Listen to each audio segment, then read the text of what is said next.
என்னிடத்தில் இத்தனை நாள் உண்மை ஒன்றை மறைத்ததுண்டு. சின்னஞ்சிறு வயது முதல் எனக்கொரு மனைவியுண்டு.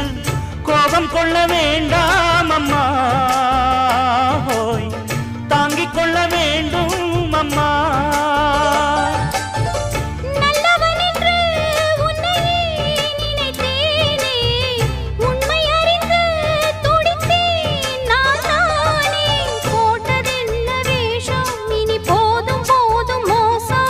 நான் சொன்ன சம்சாரம் எந்தன் சங்கீதம், இதை கண்டு கொள்ள முடியாமல் ஆர்ப்பாட்டமா? தண்ணீரிலே முகம் பார்க்கும் ஆகாயமே, நல்ல பன்னீரிலே நீராடும் பூந்தோட்டமே. இன்னார்க்கு இன்னார்தான் சாமி சொன்னதம்மா, கல்யாணம் வைபோ